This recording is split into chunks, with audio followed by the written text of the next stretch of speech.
Hello, and welcome to the Feeling Good podcast, where you can learn powerful techniques to change the way you feel. I am your host, Rhonda Borowski, and joining me here in the Murrieta studio is Dr. David Burns. Dr. David Burns is a pioneer in the development of cognitive behavioral therapy and the creator of the new teen therapy. He is the author of Feeling Good, which has sold over 5 million copies in the United States and has been translated into over 30 languages. David is currently an emeritus adjunct professor of clinical psychiatry at Stanford University School of Medicine. Hello, Rhonda. Hello, David, and welcome everyone to episode 187. We've got a special midweek recording, and we'll tell you what it is so you can decide if you want to listen to it. The content is fantastic. We finally got the improved audio version of the live session with Michael, the Social Anxiety Be Gone, which I did along with co-therapist Thai-An Truong in Atlanta, and it was a total fantastic, inspiring, blow-away session. The only issue is we recorded it on Michael's cell phone. I didn't have the professional recording equipment, but we recorded it that way just in case it was worth preserving, and as well as the follow-up 15 minutes or so the last day of the workshop. This live demo was the evening of the first day of the workshop. And so if you're just a super podcast fan or a super team fan, if you love live therapy, if you love live therapy, if you want to be inspired and don't mind that the audio isn't as good, then this is a great one for you. But if you have trouble with the sound or find it too long to listen to a 2-hour plus live session and tune up at the end, then that's okay, and we'll be on as scheduled next Monday with a normal podcast. Anything else we need to add to that, Rhonda? No, just hope that people can enjoy watching Michael reach an enlightened state. Yeah, it was a fantastic session because he came from a position of total disbelief. He'd struggled with shyness for, I think, probably his entire life, and it was especially painful because he was afraid to talk to his sons and thought he was a failure as a father. He would get anxious when he was around them. And this is something, a transformation that you'll hear unfolding in real time. And at the end of the live demonstration, I think, probably 50% of the audience were in tears. They were so blown away as I was, and so was Michael. So with no further ado, if you want to listen, give a listen. If not, we look forward to hanging out with you at our regular time next Monday. Anything else, Rhonda? No, just enjoy. Okay. Thank you. Goodbye, Rhonda. Goodbye, David, and welcome, listeners. I'm proud to be working tonight with Thai-An Truong, who I've known through email for some time and known of your reputation as well as a prominent team therapist and a prominent teacher of team therapy. And so I think you're in for a real treat tonight. And I appreciate you, Michael, volunteering for the live demonstration with an intensely personal issue. And I was really happy when you volunteered it, because I think it's something that we can all identify with not being good enough at some important role that we have in our lives as a therapist, a mother, a father, a son, a daughter, whatever the case may be. How many of you sometimes feel like you failed or that you're not good enough? And so that's really universal, and it's not a joke either, because I see it in my Tuesday training group at Stanford all the time. We have now typically, it's a free program for community therapists, and we have about 60 people in the group now. It started with just 2 people about 15 years ago. But I don't think I've ever seen a member of our Tuesday group, which includes the teachers at the highest level, as well as the newcomers, who didn't feel intensely inadequate. And that gives us a lot of things to work on when we do personal work. And the personal work is generally our best teaching and our most inspiring moments. And it also brings us closer together as human beings in a way that nothing else can. And we do the same on my Sunday nights. And the Sunday nights in the Tuesday group are the happiest times of my life. And the reason it's so much fun is because everyone's just being human and talking about their shortcomings and their insecurities, and it makes such a wonderful way to hang out with people and to feel close to people. So I appreciate you giving us this opportunity tonight. And before we started, Michael brought a partially filled out daily mood log that you can read to us here in a minute or two. First of all, tell us a little about yourself, what you do. I'm a clinical psychologist in Los Angeles, and I have a private practice. I work with adults, individuals, and couples. And how many of my workshops do you think you've been to? This is probably my fourth. Fourth, yeah, awesome. And introduce yourself. Hi, my name is Thai-An. I am from Oakland City, and I am actually the first team CBT therapist in my state, and I just love this treatment approach. I truly think it's life-changing on a personal and professional level, and so I feel really grateful to have the opportunity to be here, but also my first thought when Dr. Burns asked me to be his co-therapist was, holy crap, I hope I don't pay myself up here. So I have dark ladies on, so I'm good. See, Mike and I are going to be treating you. Oh, surprise. Thank you. And you tell them your specialty, which I think is interesting.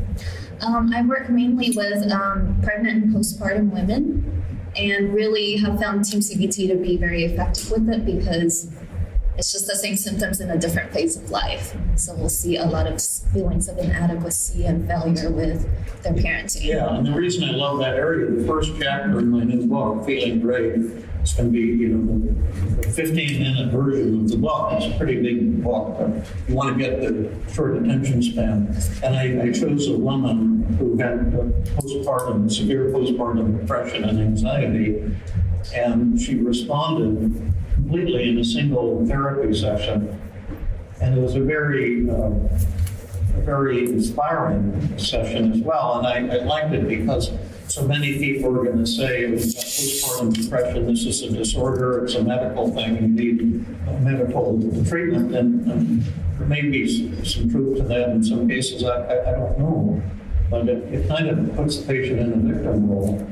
Because, you have some medical disorder, and there's just, as you say, so much that can be done to help people women change the way they think and change the way they feel. Now, Michael filled out a brief mood survey. The latest one isn't in your handout. It's similar to the one in your handout, but it's more sophisticated now. I couldn't get it into your handout. I couldn't somehow copy it. The formatting got screwed up. But there's first it's asking how you're feeling right now. And your depression, isn't that nice that it's quiet now? Yeah. We'll try to do this tomorrow too. The depression level is 6 out of 20. Now that's a third of the way. So we'd say that's a mild depression. On an inpatient unit, you'd see, or most of my outpatients will have like 18 out of 20 on this. And so it's a 6, but there's a moderate loss of pleasure and satisfaction in life, and somewhat feeling sad and down and discouraged and hopeless and inferior and worthless, and a loss of motivation. So it's not a very good way to be living your life. You're fully functional and wonderful person to hang out with and interact with, but there's just quite a bit of angst there. The suicidal screening is 0. Now the anxiety is quite a different kettle of fish. It's 15 out of 20, which puts it in the severe range. It's not in the extreme range. Sherry, who you saw on the video, was in the extreme range. She had the highest anxiety a human being can have. But this is way up there, and the anxiety itself is extreme. Feeling frightened is moderate, and then a lot of worrying and being tense and nervous, and including right now feeling pretty anxious. The anger scale is just 1 out of 20. You're feeling a little bit of frustration, but that's not very elevated. Now the happiness scale is 8 out of 20, and on this scale is the opposite from the depression. A 0 is no happiness at all. And I've seen a lot of people, Vietnam veterans, a lot of them with 0 on this. They don't have a single positive feeling at any time at all. And this 8 is kind of, it indicates no real happiness also. But, you know, a little bit of this and that. There's, you know, you're somewhat happy or joyful, somewhat hopeful or optimistic, or moderately, I would say, somewhat worthwhile. I mean, that's not very good to feel somewhat worthwhile. I mean, the highest reading would be extremely, and moderately productive, but only some pleasure or satisfaction in life. So the score of 8 out of 20 shows that there's a lot of room for improvement in happiness, just as there's room for reduction in depression. And then the relationship is this. My wife. Your wife, Judy, is 15 out of 30. Now that's important because a 30 is the highest score and a 0 is the lowest score.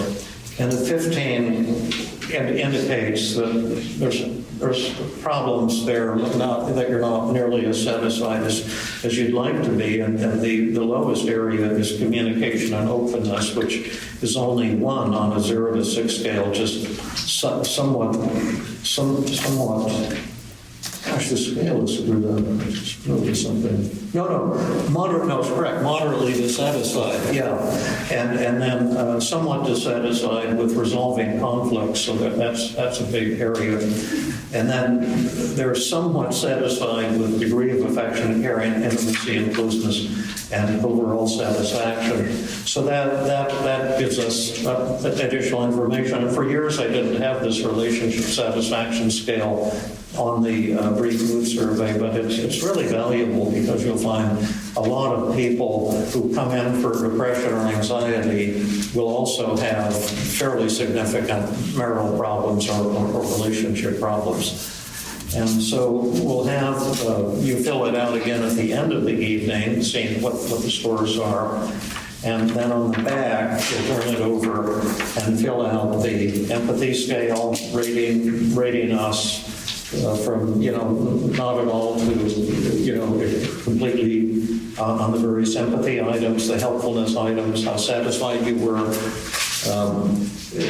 what you liked least about today's session, and what you liked the best. So we'll get a lot of information. And Michael filled this out before the session began tonight, and he'll fill out the end of it after the session is over, and that's how we do it. A lot of people asked about that on the Q&A, on the feedback forums. You don't use therapy session time for filling out the scale. The patient comes 5 minutes early to the session, fills it out in the waiting room, hands it to you, and then you can look at it and see exactly where the patient is at. And then when the session's over, you hand it back to the patient. They sit down in the waiting room, fill out the end of session ratings, and rate you for empathy, helpfulness, and they leave that. And so you can pick it up when the session is fresh in mind and see how effective you were or how ineffective you were, what mistakes you made, and all of that is when it's fresh in mind. And I did that during the dinner break with the feedback from the morning session, and it was all fresh in mind, and I learned a tremendous amount, and you virtually always will learn a lot from your patients, and they can really teach you.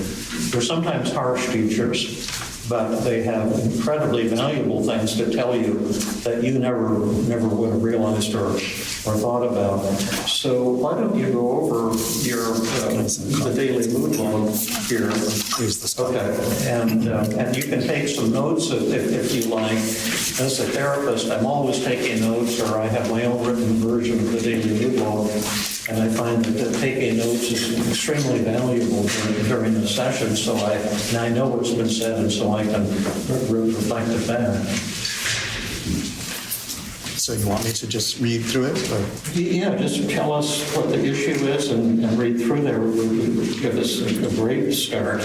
Okay, so has to do with my son, Daniel. He's 27, and I have a lot of difficulty just communicating with him, talking with him. My situation is sitting with my son. I'm struggling to make conversation, and it's really all about me. He's just a wonderful person, lots of friends. He's just very sweet and kind, and people just really love him. So he's just terrific. It's really on my end, and it's with other people too, but this stood out to me. It's always kind of been that way for me. So that's my situation. Going with some of the emotions. So I've depressed at 85, anxious at 65, ashamed at 90, worthless 90, self-conscious 90, discouraged 85, stuck 85. And no anger, No. and no loneliness or feeling alone or unwanted. No. So, Thai-An, what are these numbers tell us?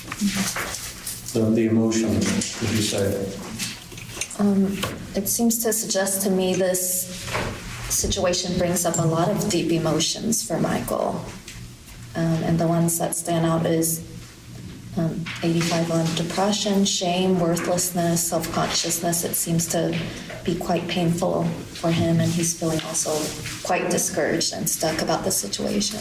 We'll want to empathize with those feelings for sure. Now, if you were on the Stanford inpatient unit, working with people receiving electroconvulsive therapy, and hospitalization for severe and incapacitating depression, their scores would be similar to these, would not be greater than these.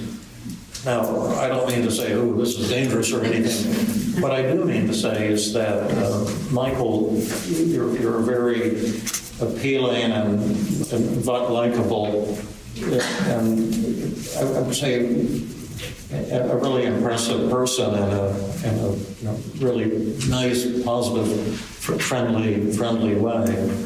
And so you could easily be fooled into not realizing just how incredibly severe these negative feelings are. And this data is just invaluable because you wouldn't know that talking to Michael. You could be hanging out together and having dinner together or whatever, having a beer, shooting the breeze, and think, oh man, he's such an awesome guy and he's so much fun to hang out with. And you wouldn't realize that all of this is going on under the surface, and it's going on with a lot of you too. And hopefully we'll be coming to experiential dimension with one another with some tears and some real connection. So tell us about the negative thoughts. Okay. So I have something is wrong with me because I can't talk to him. 100% believability. I'm failing him as a father, 90%. I'm inadequate as a father, 100%. He deserves so much better than me, 100%. I don't deserve his love, 85%. I've negatively affected his life, 100%. He must wish he had a different father, 95%. Because of all my deficits, I should not have become a father, 95. His problems are my fault, 85. Those are some pretty devastating thoughts. How are you feeling as you were reading them? A little shaky, some emotion starting to come up. Yeah. Tell us about the emotion that's coming up, and ask you to jump in, Thai-An, too. I just feel a sense of sadness. I feel kind of mostly my chest. I tend to kind of keep a lot of emotion in, but it's a lot of sadness that I've let him down, and he deserves so much more. So I just feel very kind of guilty and ashamed. And I look at him and I think of him and I just feel apologetic. I don't tell him I'm sorry, but I feel apologetic for how I am with him, just not being there enough for him. And have you been feeling this way just for a while or for a long time? Yeah, it's been a very long time. He's 27, as I said, but I think it's been, for many years. Yeah, it's not new. Yeah, probably his whole life, probably, yeah. Yeah. Yeah, Okay. yeah, I'd say from the get-go. Yeah. Yeah, just feeling like I didn't know how to be a father, basically, even since he was little. Now, you have two sons? I do. I have another son, Adam, who's 23. How are things with Adam? A little better. He initiates more conversation, so we're not real close, but it seems a little easier talking with him. Mostly because he'll kind of bring up stuff and talk about things he's interested in, and I can kind of participate in that. But with Daniel, it's trouble just engaging, and we can just sit there and it's kind of just quiet, and I feel this pressure. I've got to say something. It's hard. I asked you earlier to give a little example of the kind of thing that went on, and that might help them paint a picture of it. Because I always like to get to specifics. What really are we talking about? What are the ways that I'm failing my son? Because those are just words that refer to specific things. And you gave an example that you're asking your son what he's doing or something. He says, I'm working on my applications for internship programs. And then you're saying, well, that's good to hear. How's it going? Or are you getting it in on time? In other words, you're attempting to develop a deeper connection, father-son dialogue. And he kind of blows you off a little bit, says, yeah, it's fine. And then you're again trying to make a connection to have a little dialogue with them, and you're saying, okay, well, are you completing them okay? Do you want me to look at them? And then he says it's all fine, or something like that. And that's why I'd asked you, like, that you're not feeling any loneliness.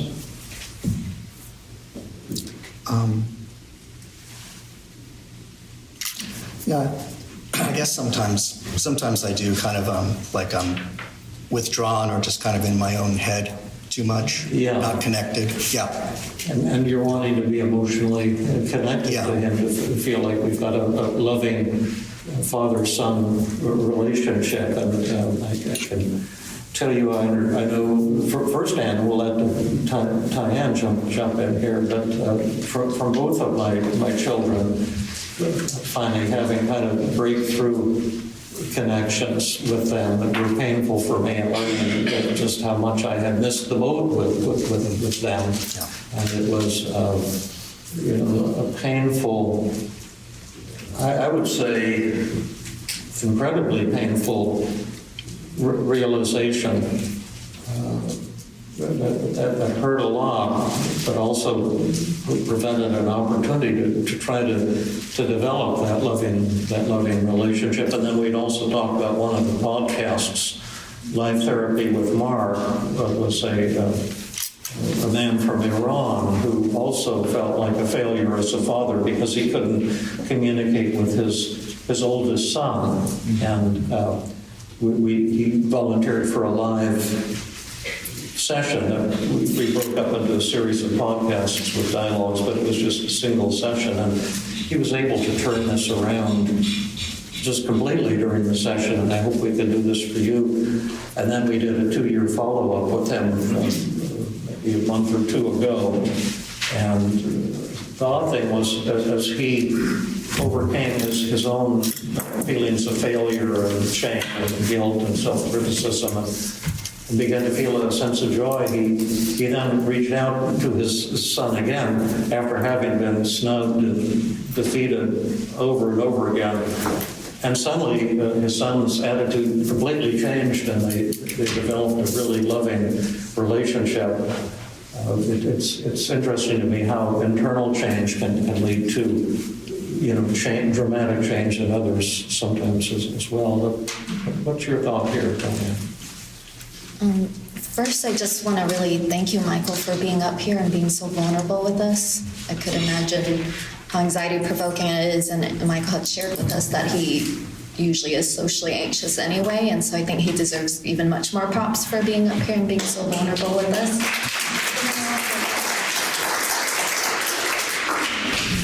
And so I'm hearing from you, it's just been difficult to communicate with your son, Daniel.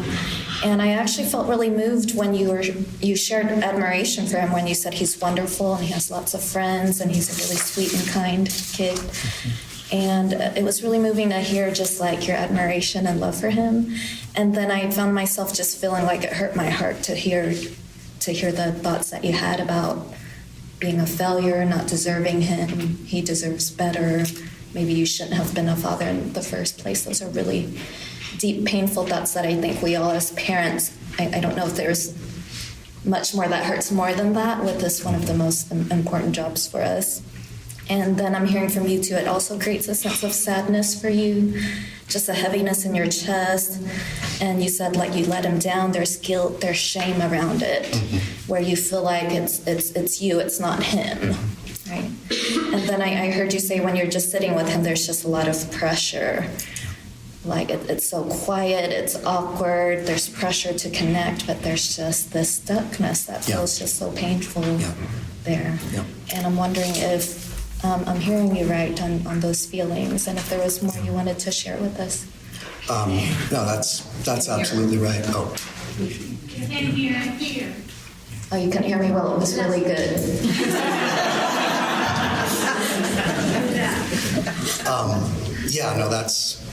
You've got that absolutely. And when you were talking about your son, and it really struck a nerve when you're talking about that sense of having missed the boat and not having the intimate connection. I really feel like that's missing for me. And I'm just so aware of that at all times, and especially being with him, that pain of not connecting in an intimate way, and not expressing these things to him. I think it's one of the, as you were saying, Thai-An, one of the worst feelings for a father or for a mother. It's just the feeling that you're failing your son. When I was in medical school, we used to go to these psychodrome marathons. It wasn't a part of the medical school. It was some, crazy California stuff. And we go in a house, and we'd have to stay in there for 48 hours, and everyone would be confronted until you broke down and opened up, and it was kind of all about ripping people's defenses away. And marathons were both wonderful and terrifying.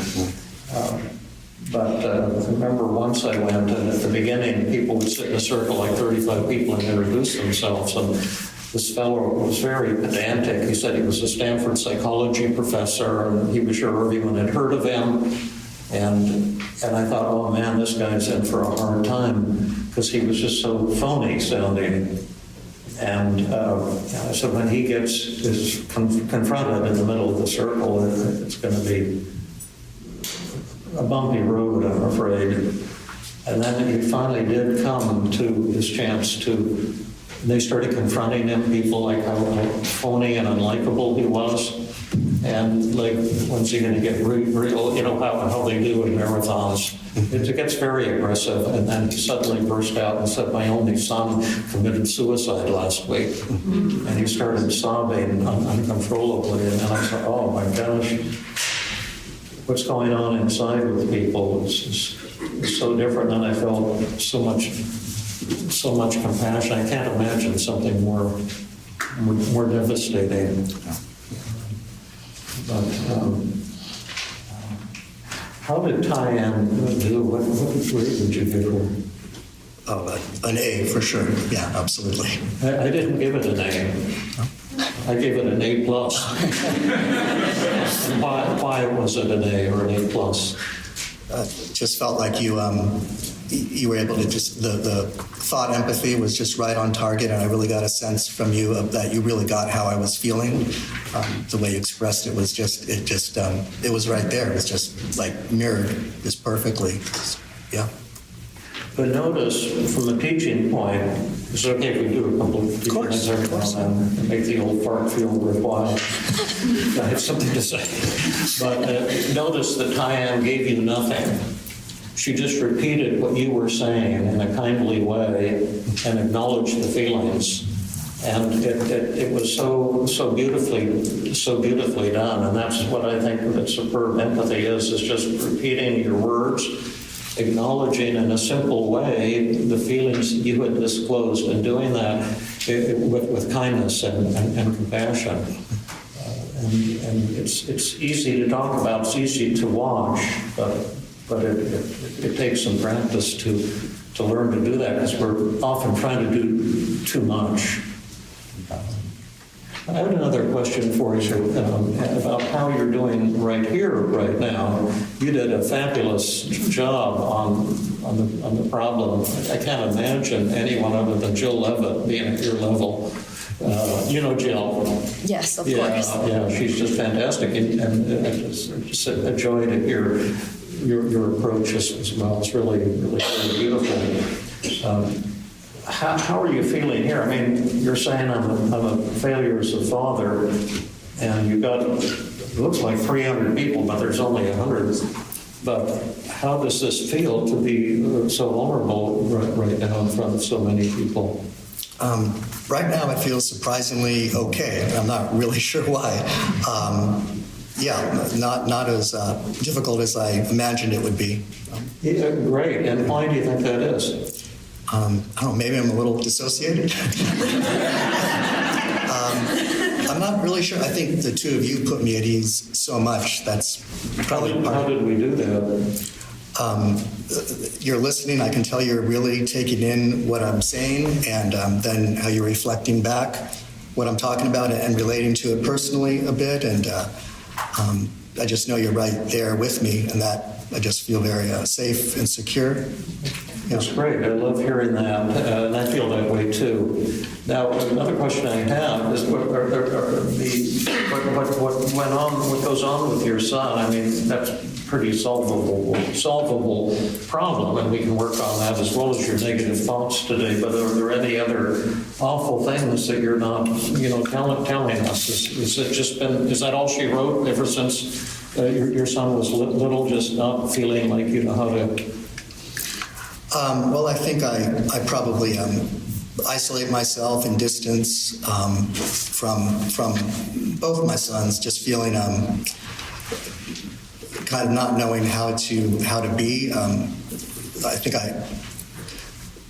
I just feel kind of like it's right now, like awkward. So I pull away. I'll go in another room or go do something else when I could just hang out more, but I feel so tense and anxious that I'm just really uncomfortable for it. Even the thought of like going to just the two of us going to dinner or something, or a long drive, it's very scary to me, because I just, how am I going to handle that? It's going to be, I'm going to feel so tense and awkward and inadequate. So I avoid those kinds of situations. I love what you're saying, although I can see how incredibly painful it is for you. Once a fellow came from treatment who was exceptionally wealthy, and he came in a private airplane and then was driven to our hospital, which was an inner city gang warfare type hospital where I was in Philadelphia. And then he came in a very expensive limousine with armed bodyguards, And while he came in for his treatment, they stood at attention outside the hospital next to this fancy, whatever, stretch limousine or whatever. And then he said his problem was that he said he runs this, he owns one of the companies on the New York Stock Exchange, and he runs it, and he's in control in meetings, and he's just always confident. But he says, when I'm home, I'm terrified, and I'm constantly socially anxious, and I'm afraid of being around my wife or children, and I haven't even told them. I've been hiding it, because I'm so ashamed of my awkwardness. And then he started crying and kind of confessing this. And he said, is there any hope for me? And I said, well, yes, I have an assignment for you right now. I want you to go out. You know, like the subways in Philadelphia, the underground train things. I said, I want you to go out and ride the subways for at least 3 or 4 hours. And I want you to just go from person to person and tell them that you're a very wealthy, famous, powerful person, but that you feel incredibly insecure around people that you don't know and that you're shy. And he said, oh, I couldn't possibly do that. I said, well, then I guess you don't want treatment here because you must do that. It's not a request, it's a demand. And you have to go do it right now. So he went and did it. And then he came back at the end of the day and he just had tears in his eyes. He said, those are the best 4 hours of my life. And and the people that ride the subways are not like your fancy folks. And he said people were so warm and loving. He said the first time he ever felt really close to people. So what I'm thinking when I work with someone, I try to think of what's going on and what do I have to offer. And so I'm looking at this as both, you'll learn how to think about this tomorrow, but it's an individual mood problem because you have all this stuff that I'm not good enough and it's my fault and I'm a failure and I don't deserve this love, and those really sad and touching thoughts. But then there's also the practical, that's the internal voice. We have to talk back to the internal dialogue. But then there's the external dialogue. How do we solve the problem with your son? Maybe solve it tonight, for example, after the workshop, or what tools will we have for solving that problem? And I'm thinking how to conceptualize the problem, what kind of resistance will we run into on both of these fronts, and then what tools we can use to turn these problems around. And just to show for a show of hands, you don't need to say anything, but how many of you have some ideas how we could help you, Michael, with the internal problem that I'm a failure, I'm not good enough, I'm inadequate? Put your hands up if you have an idea how we might approach that. Put your hands up real high. I won't call on you or anything, but okay. And then put your hands up if you think you know the solution to the external problem. How will I, Michael, actually develop intimacy with my son and a close, loving relationship? And then how many of you put your hands up if you're not entirely clear yet on what you're, put your hands, it's okay, put your, okay, that's great. Now, I'm wondering, Thai-An, would it be time to ask the invitation step of agenda setting? Mm-hmm. I actually had one more question, if that was okay, because you said you felt this way with your sons, just awkward, tense, anxious, and inadequate. It's scary to be around them. And I know you marked that your relationship satisfaction is also at 15, so I wondered if that was also the same with your wife. Yeah, the same thing. And the same thing, and then the whole household, wife and sons, you feel that way, and where you pull away and it's awkward. Yeah, that's accurate. It's with everyone. I tend to pull away and not open up. I just ask them questions about what's going on with them, but not really. With me, it's like, oh, how was your day? Fine, and I'm just kind of blocked. And then if it's something important or significant I want to talk about, I just feel very blocked and held back and tend to avoid it. Right. Now you know the cure, right? Oh. Well, when you sat down with David and Thai-An, you were feeling intensely anxious. And within minutes, the anxiety disappeared. Isn't that correct? It went close to zero. Yeah, it improved substantially. Yes. If not dramatically. Yes. And so what happened? You connected with me, and How? But how? What did you do? How many? Raise your hand if you know. Hey, raise your hand if you don't know. Now raise your hand if you were too embarrassed to raise your hand. well, I guess I shared with you some of my internal world, some of my thoughts and feelings about those relationships and how I operate in those relationships. Yeah, you weren't hiding anything. You just put it out there, right? Right. And then what happened?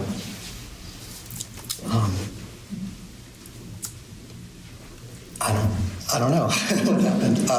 What happened? We don't know what happened with them. I know they're a very judgmental group, but with David and Thai-An. Oh, you thoroughly understood me and were able to really get what I was saying and the content and the emotion behind it. You really got me. You understand. Right. So now you understand how to get close to people. Well, not everyone is going to be like you guys.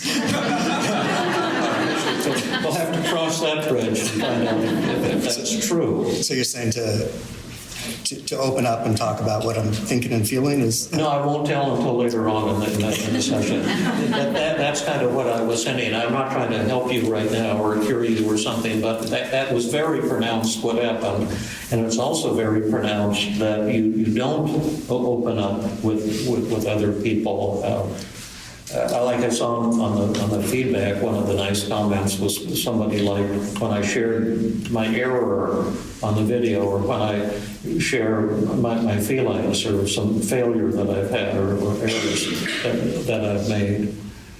But I know for me personally, I've gone through most of my life thinking I had to impress people to get them to like me. And then I discovered that kind of the opposite is true, and just maybe a little the same is happening with you, that you think that what you have is not good enough. Yeah. So, does that make sense? Yeah, absolutely. So anything else you wanted to zero in on here? Or Michael? Would this be a good time for an invitation? Yeah, well, yeah. Okay. But keep it to your minute. Okay. Yeah. Do you want me to go ahead and issue an invitation to Michael? Yes, find out if he's ready. Maybe there's other things he wants to talk about. So the invitation is where we want to make sure he's feel heard and supported before we transition into agenda setting or anything else. And so, Exactly. Michael, I'm wondering if this feels like a good time to transition to working on one of these issues you shared with us on connection, or was there more that you'd like to share with us so we could understand more or give you more support? Just one little thing that, as I'm thinking about in general, I think I just tend to fly below the radar, and I think it shows up there a lot. But in general, that's who I am. But it's an extension of this, I guess. I just want to add that.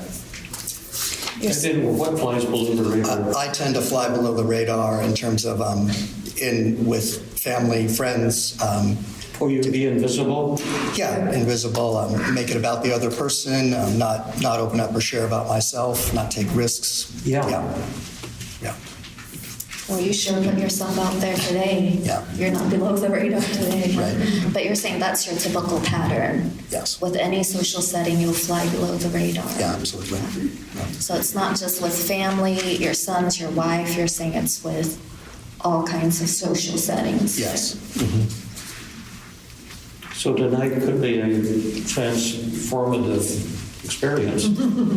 Hopefully, yeah. One that might involve confronting some fears. Yeah. Very on. Was there anything else, Michael, outside of wanting us to know that additional piece there? No, that was it. Yeah. And so, is there something here that you'd want some help with tonight? Like if at the end of the evening you walk out of here and say, well, that was a blow-away experience, what would happen? What would you be asking for? that I could feel open and that it wouldn't feel so risky to just express how I feel to my son and engage with him at a deeper level, just be more present with him, but mostly just open up, tell him how I feel about him, which I just never do. Yeah. Are you a little tearful right now? Yeah. What makes you a little bit emotional about that as you're talking about not telling your son how you feel? Well, there's so many strong ways I feel about him. Like I said, he's just this incredible person, and I don't really share with him how I really feel. Little ways, I'll say good job or whatever, but superficial. But I don't think he knows really how I feel about him deeply inside. I don't think he's aware of that. It's just very hard for me to express that to him.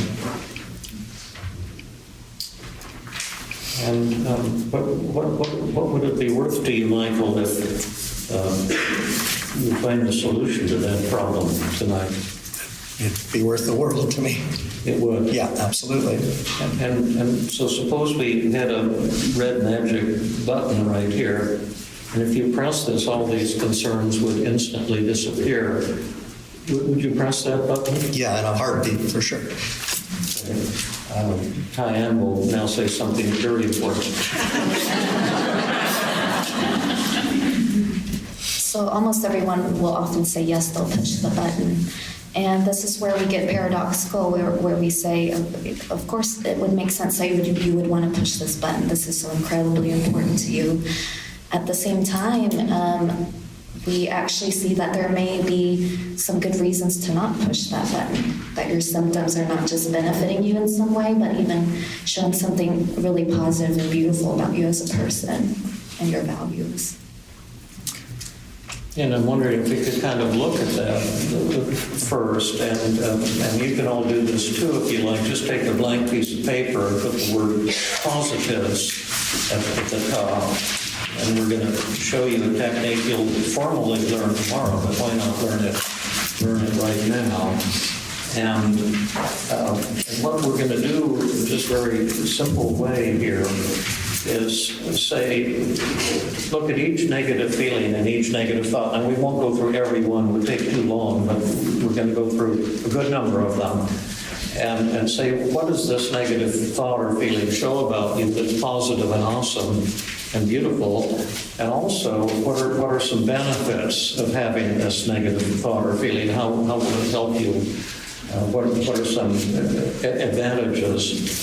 And let's just start with the upper left-hand corner of the emotions table. You're 85% depressed, which is almost as depressed as a human being can be, and you press that magic button, your sadness and depression will instantly vanish and you'll go into a state of euphoria.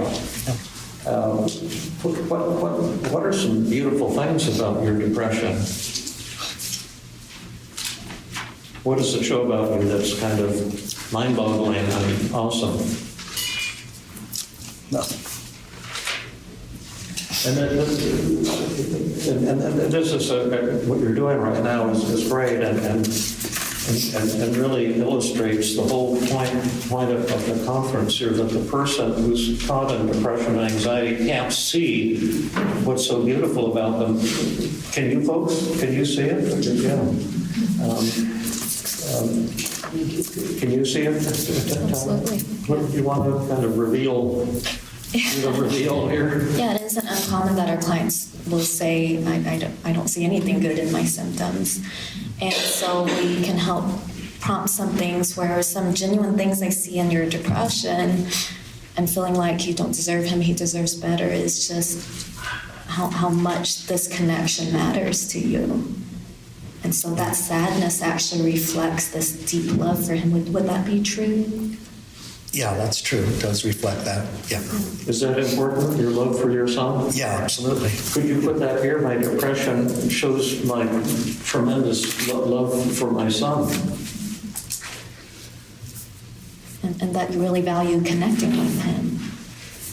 Mm-hmm. Would that be true as well? Yeah, absolutely.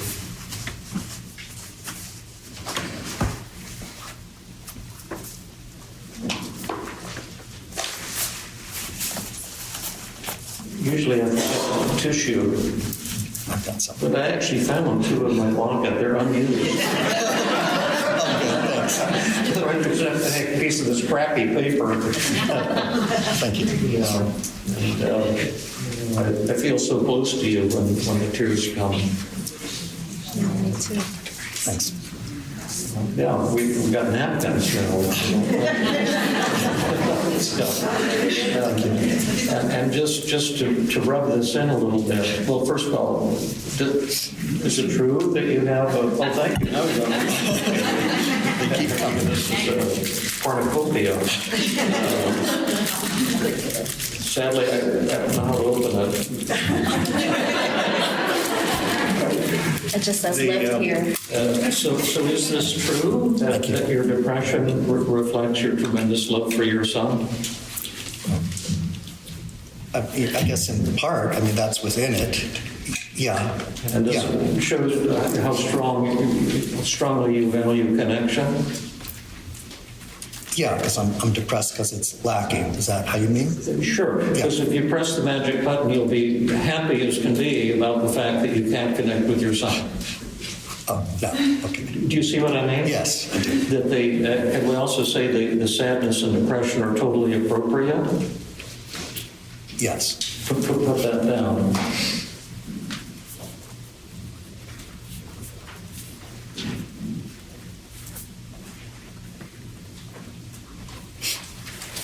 And to me, the higher your depression is, the more it reveals what's awesome about you as a father, as a man. Because you're hurting because of the yearning to be close to your son. Yeah. Do you see that? Yeah. Is that important? Yes. Is that real? Yes. Yeah. And now and we could add, can you think of anything else positive about the depression, Thai-An? I think we've nailed it, but there could be, after the workshop, I think, oh, we should have mentioned this, we should have mentioned this. I'm wondering if Michael sees anything else, that because you're feeling sad about it, it shows it's benefiting you in some way where it could drive something or motivate Oh, something. that's a good one. Yeah, I forgot about that. That's huge. That it could drive something or motivate something? Yeah, What caused you to get up here on the stage? Yeah, that's true. Yeah. Is that a good thing? Yes. Well, put that down. What motivates me to solve the problem, and can we add and to take an enormous risk in front of 100 people? Mm-hmm. Is that true? Yes.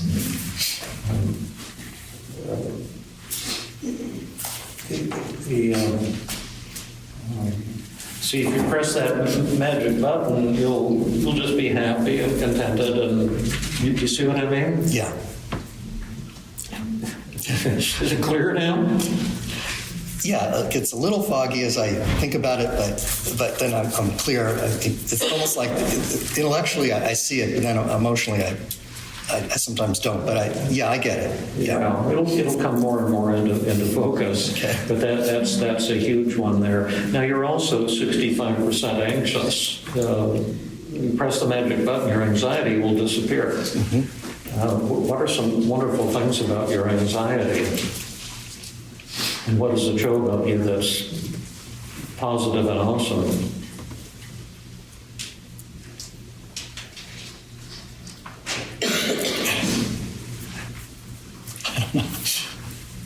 Me neither. I'm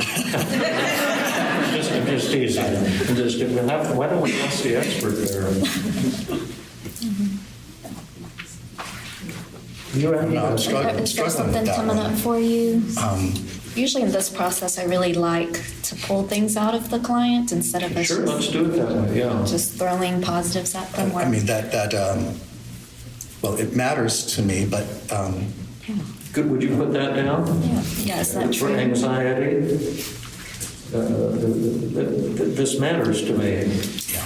Is that true? Yes. Is that important? Yes. Pull out some more good stuff, Diane.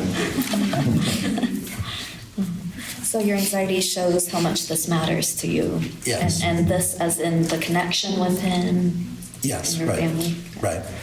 And then I'm wondering if it also just benefits you in some way because it matters to you and you're feeling this anxiety about it. Does it do anything for you? I mean, Does it help you in some way? Is it helping you in some way at this very instant? oh, okay. So, yeah, it helps me to try and work on it by coming here.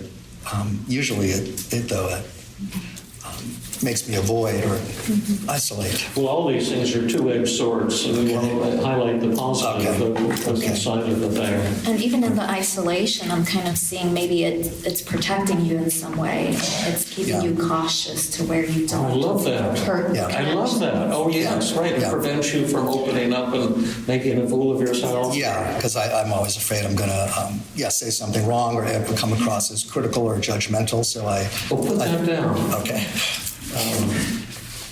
So it keeps you cautious and ensures that you're not critical or judgmental or say something wrong that could hurt the connection. Yeah, so it protects him and it protects me in a way, I guess. Okay. Oh, is that important to protect your son and to protect yourself? Yes. Yeah. Awesome. Are you beginning to see it now? Yeah.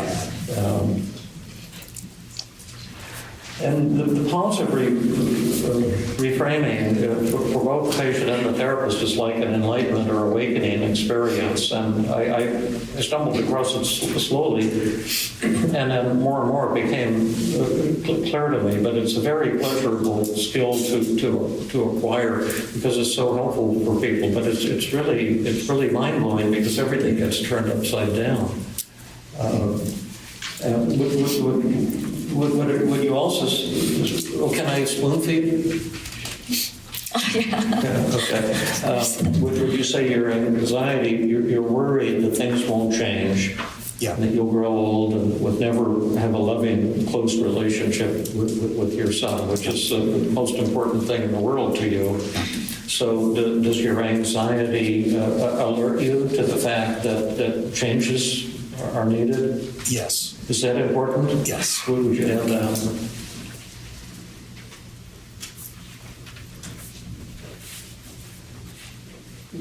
Raise your hand if you can see what we're doing here. We're just going through the TEAM in a very simple way. We did testing, we did empathy, now we're doing the assessment of resistance. And the way we're doing it is to show that all these so-called negative symptoms are actually beautiful things.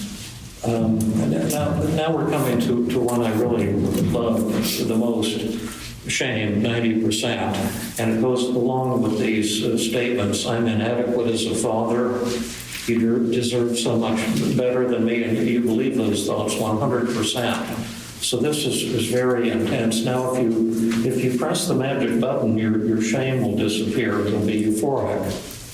Can you see some things that the shame reveals about you that's incredibly positive? And the first thing that came to mind was it reveals my awareness of being an inadequate father, but that doesn't seem positive. Is it worthwhile if you don't have a relationship with your son to realize that that's real? And is that a good thing? Yes. Would you put that down? Honest about my shortcomings. Yeah. Because you do have shortcomings. Yeah. And even after we correct the ones tonight, your whole life there's going to be stuff like that. Right.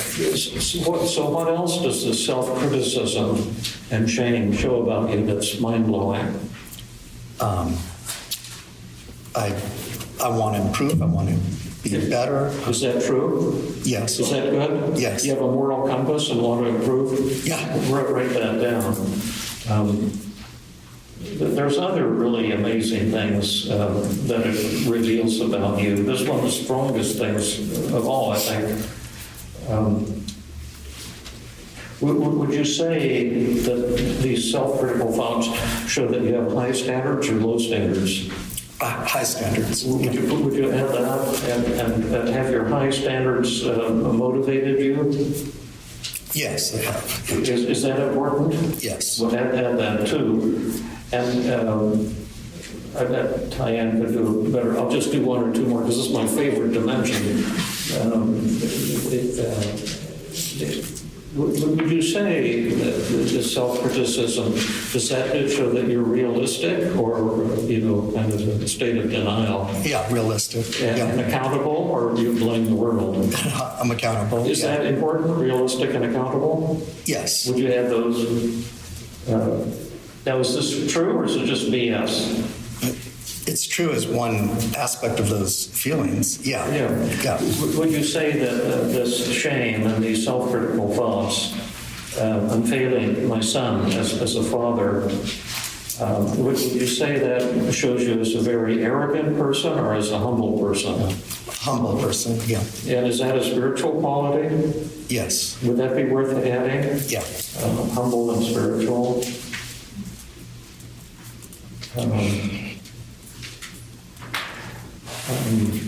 What's coming up for you? Are you cheerful right now? Yeah. Just let those tears flow a little bit and just notice what you're thinking, and then you can tell us.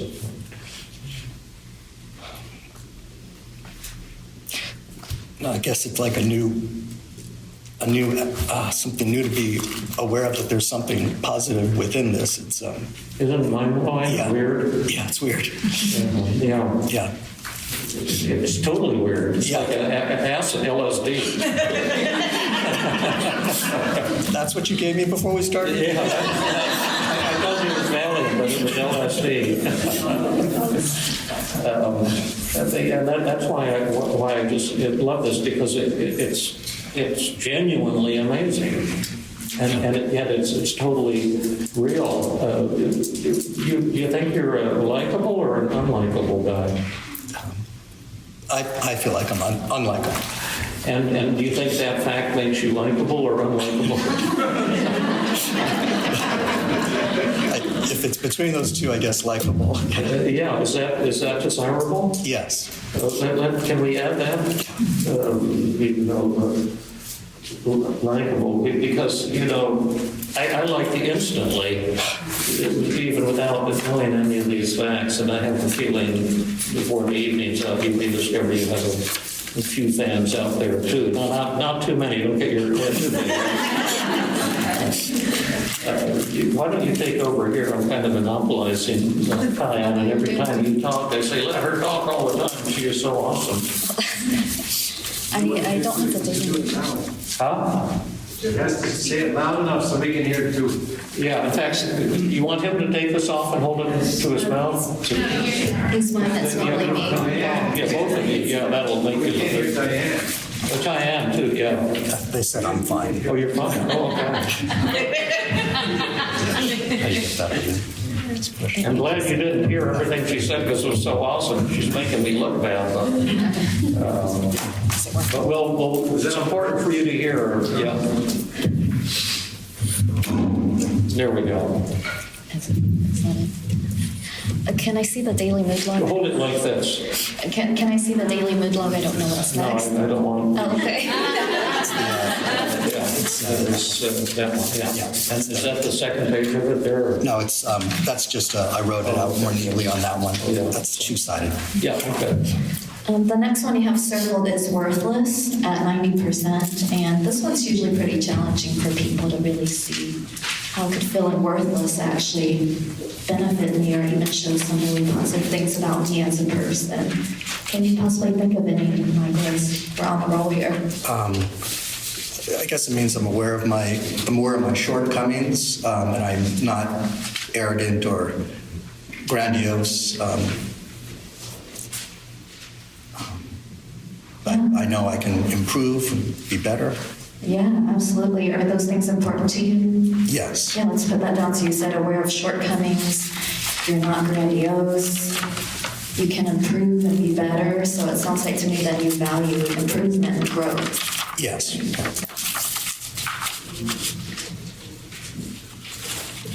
Someone talked about physiologic symptoms of things. And whether we attentively certainly want to notice it. And want to know that Michael's hands are shaking, pretty strongly as you're writing. Yep. And how are you experiencing things physically?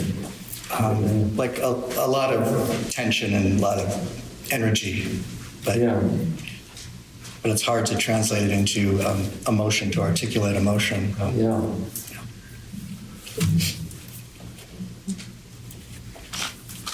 Yeah, was there anything else in the worthless that you saw? Those are pretty big ones. Worthless and inadequate, 90%. Oh, inadequate as well. Okay. Yeah. And that's connected with feeling like he deserves better. You want what's best for him. Yeah.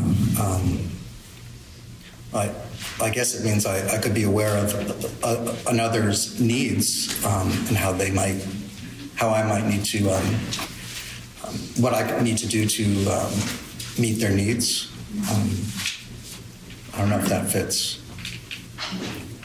Yeah, because you're feeling worthless because you're not feeling like you're meeting his needs. Yeah. Right? And so that's really connected with your values of meeting his needs and being Yes. aware of his needs. Yes. Is that important to you? Yes. Or is that a good thing? Let's put that Yeah. down. I love the way you did that, Thai-An.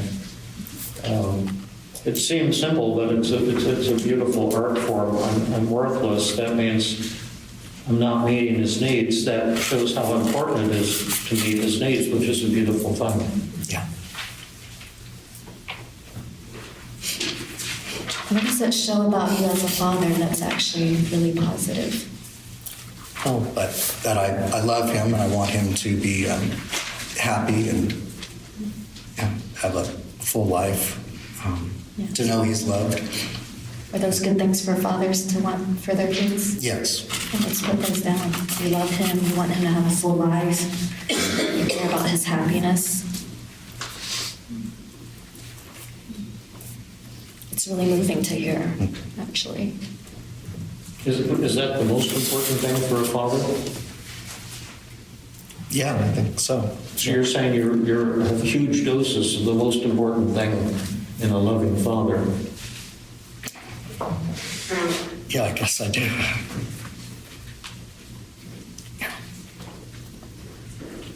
And it can't be denied. It's not a trick of words.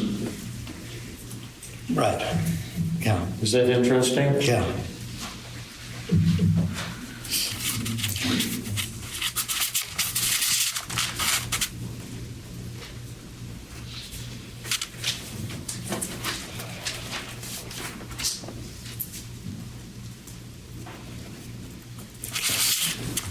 How are you doing? It's hard. I'm doing okay though. Yeah. What's the hard part for you? Just feeling strong emotion and a tendency to wall it off, to block it. Can you choose to just let it come out when it comes? I'm trying to. Yeah, you're doing a great job of that. Thanks. Yeah. We could go on with this. For example, you're discouraged 85%. You could say what's beautiful and awesome about that. You feel stuck 85%. You feel self-conscious. You feel self-conscious here in front of the group? Yeah. And what is your concern? That I'm not doing a good enough job to make this a helpful demonstration. I was just looking for a distorted thought. Well, that works. But all silliness aside, could we add that to your negative thoughts here? I'm not doing a good enough job. I'm not doing a good enough job. And you said to make sure that the group gets what they need, you said? Yeah, that it's helpful. To make sure it's helpful to Yeah. the group. This demonstration to make sure it's helpful.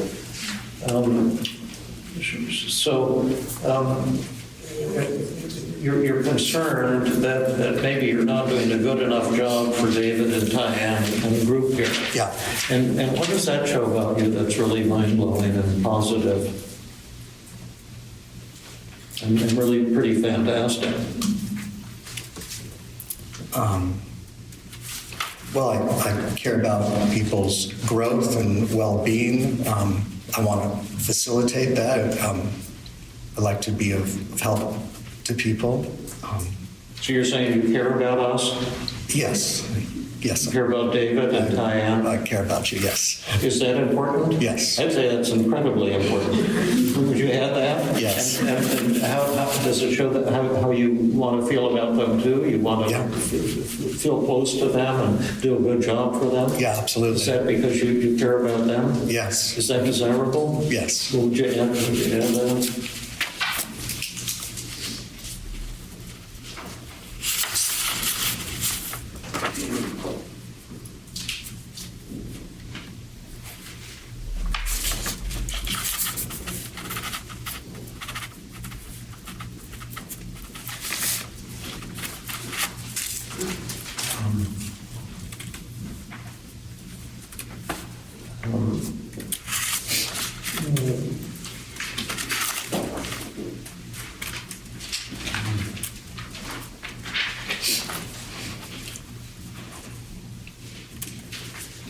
One last one here. His problems are my fault. Yeah. And we've probably touched on this pretty well already, but again, what does that show about you that's super positive? Well, I have a sense of responsibility. It matters to me. I don't dismiss my role in things. Is that important? Yes. Would you add that sense of responsibility? Don't dismiss my role in things. Is that a desirable quality? Yes. Do we need more of that in the world? Yes. Do we see a lack of that in the world? Absolutely. I'm not referring to anything. Just random. Yeah. Is there anything else you can think of here, Thai-An? I noticed initially it was actually a bit challenging for Michael to identify loneliness, but then I saw you just circled it and put 70%. Oh, you did? You added it? Yeah. And I'm wondering what, like maybe that was a really hard emotion to connect with and it just finally came out maybe?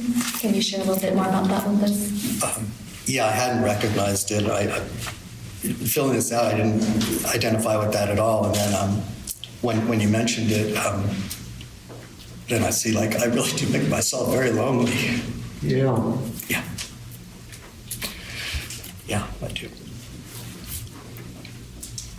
I just feel so close to you right now throughout the entire thing.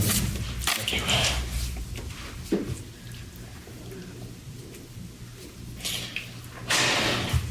Should we go ahead and move toward our magic dial? So I have a question for you here, Michael. You said you wanted to press a magic button and make all these negative thoughts and feelings disappear. And it's not clear to me now how you'd want to do that, because we've got 2, 4, 6, 8, 10, 12, like 18 or 20 or more really beautiful things that it shows about you. And if we press that magic button, all the feelings and thoughts will disappear. You'll be euphoric and happy, but all of these positive things are going to go down the drain at the same time. It's not clear why you'd want to do that. No, I wouldn't want to do that. Yeah. Right, because then you'd be happy about the fact that you have a crappy relationship with your son. Right, yeah, I wouldn't want that. Yeah.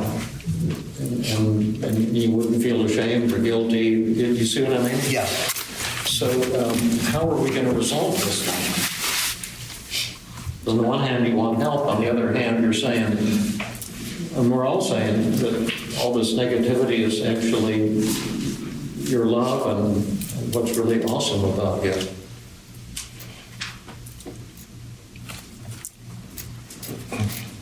I'm a little stuck with it's I don't know how to feel less of those. Well, there's a simple way we could maybe resolve it with our magic dial instead of a magic button.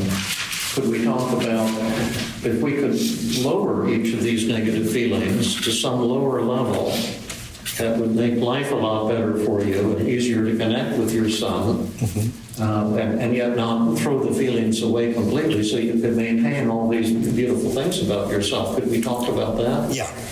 So let's start with the sadness and depression, which is 85%. What would be, if you could dial it down to some number tonight, to where at the end of the evening you'd feel some lower amount of that, what would be the ideal amount? 20%? Put a 20 there. And is 20 going to be enough for you? Yeah, I think so. Okay. And now we're in a position of trying to talk him into more negativity. You see what I mean? What we're doing is totally, paradoxical, if that word means anything to you. We're not trying to help Michael, we're trying to keep you stuck. And so your anxiety is 65%, and that's motivating you and so forth. How much anxiety would you need? 15? 15, yeah, that's plenty of anxiety. Your shame is 90. How much shame do you need? 10? Yeah, 10, yeah. The Buddha, you heard his recent talk? No. Remember he said, shame sucks. Oh, yeah, I remember that. Yeah, 10 is plenty of shame.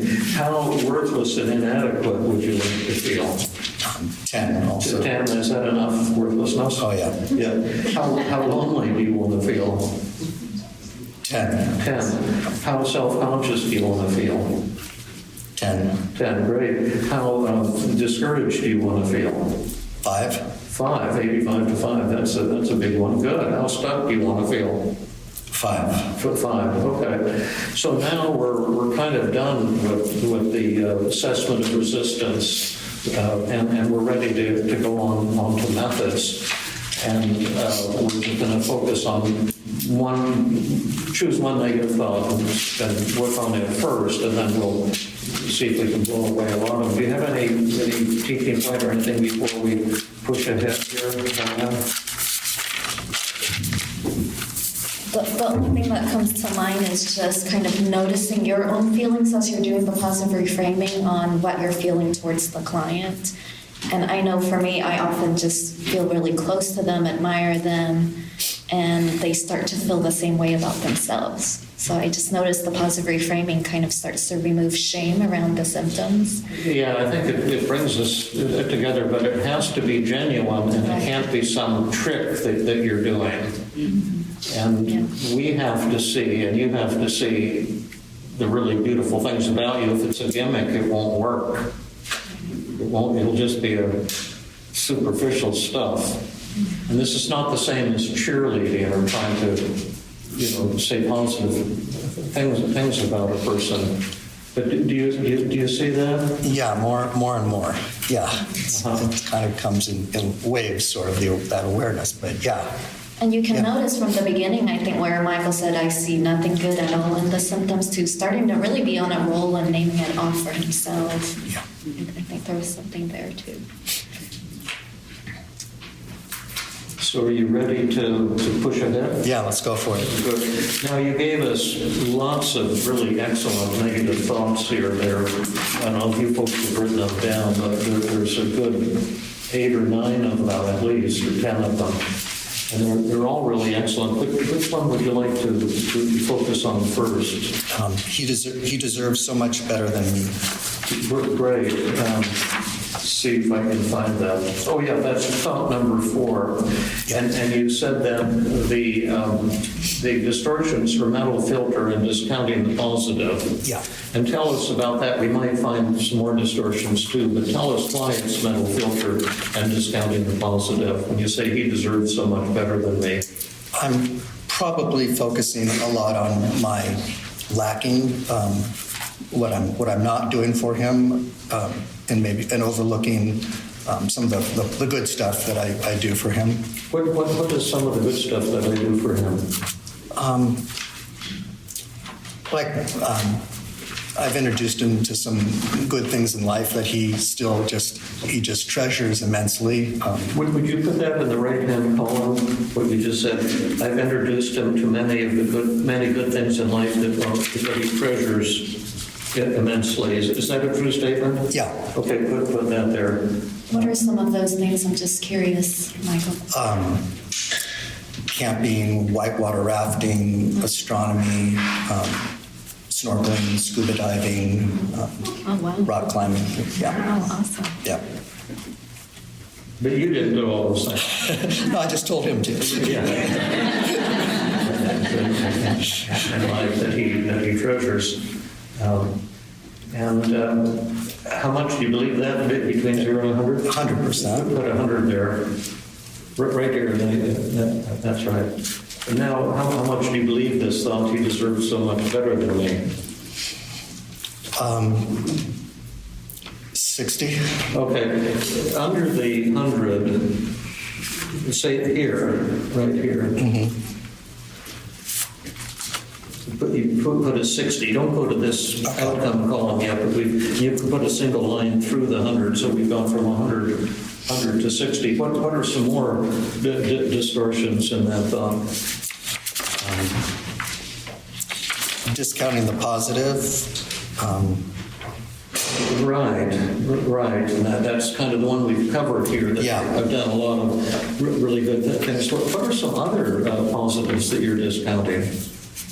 Other positives?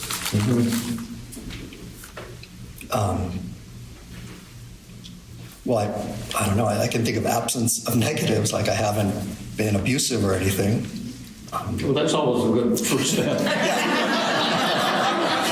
Have you stopped beating him?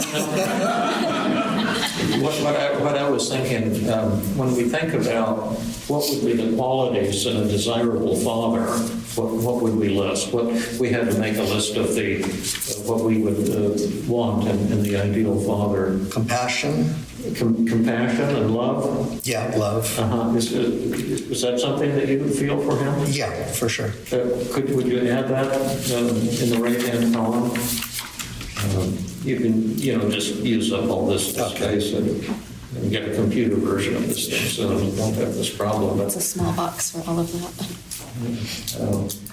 I have strong compassion and love and admiration for my son. Yeah. Is that true? Yeah. And admiration. And how much do you believe that? 100%. 100. Okay.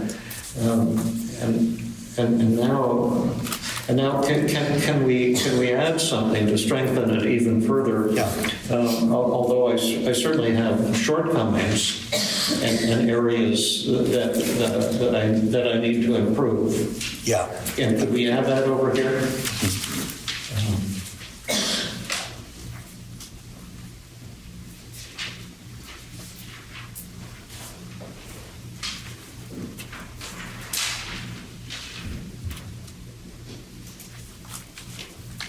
And how much do you believe that? 100%. With that. And now we have this father who's introduced these many good things to his son. A lot of things, took a lot of time, and that my son treasures them. Yeah. And then I have strong love, compassion, and admiration for my son. And in fact, I also have many shortcomings that I'm working on that need further improvement. And now how much do you believe the thought, he deserves so much better than me? 40. Okay, 40.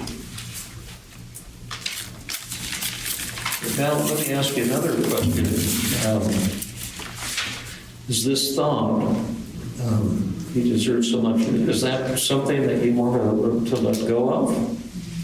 No, not 100%. Yeah, what are some great things about that thought? It keeps me aware of his needs and meeting those needs,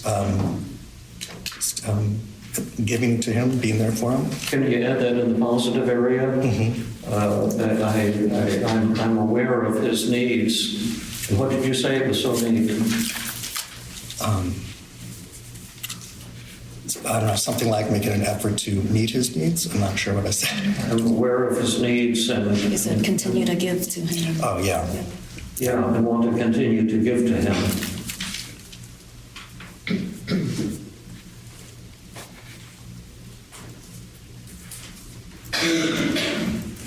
you believe that? 100%. Put 100% there. And so, what would be the lowest you'd want to get this thought to?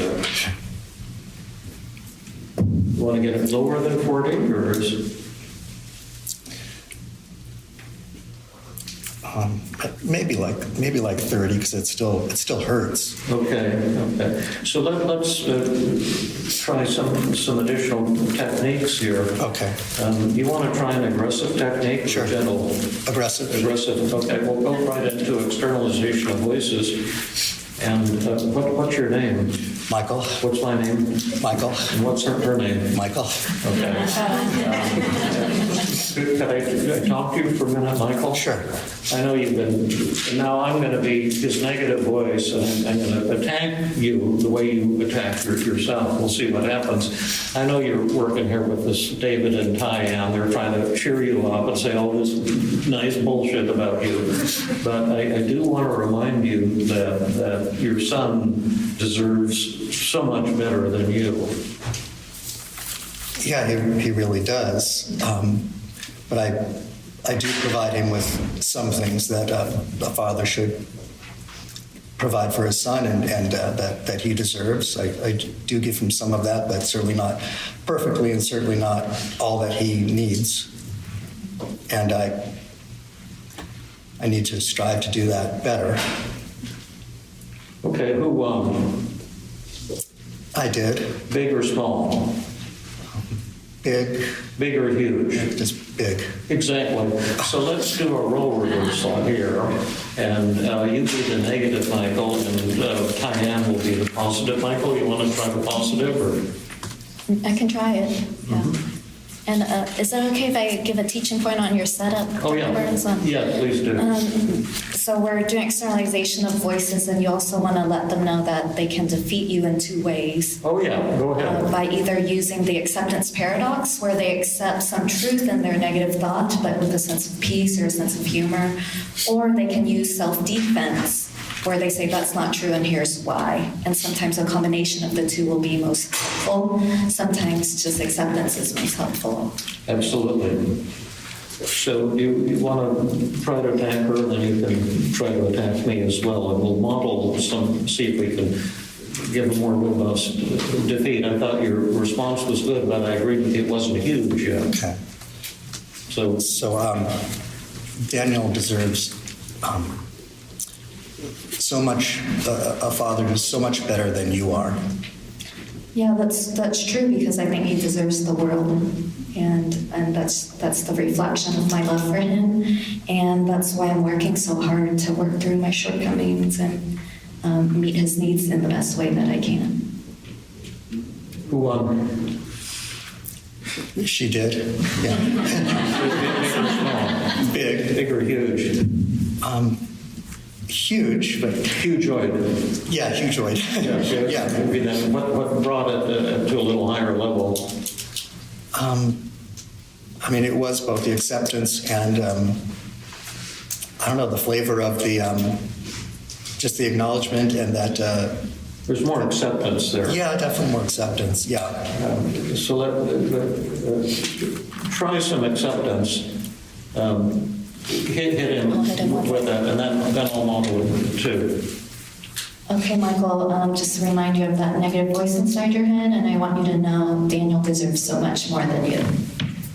Well, he really deserves everything. He deserves the best parent anyone can have, and I'm certainly not a perfect parent.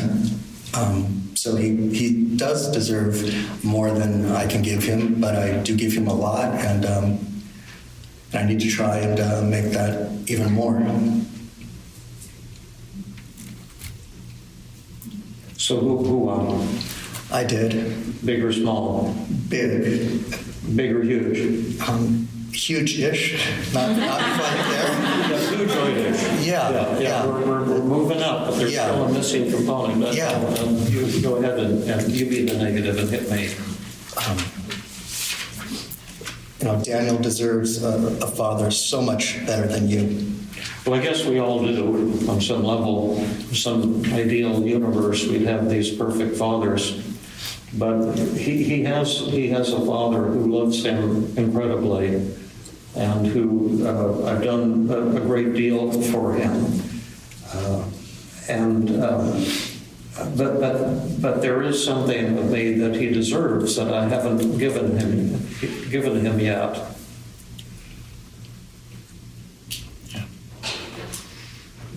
Do you know what that is? My expression of love? I'm not No. sure. Me? Well, what about me? What have I been withholding from him? My feelings, my internal world, Oh, you wouldn't say that, would you? my expression of love for him. And your internal feelings, your internal world. Yeah, That's something I haven't given to him. right. And I'm going to give it to him starting today. That's the error I've made. But I have a much bigger problem than that. What's that? Listening to your bullshit.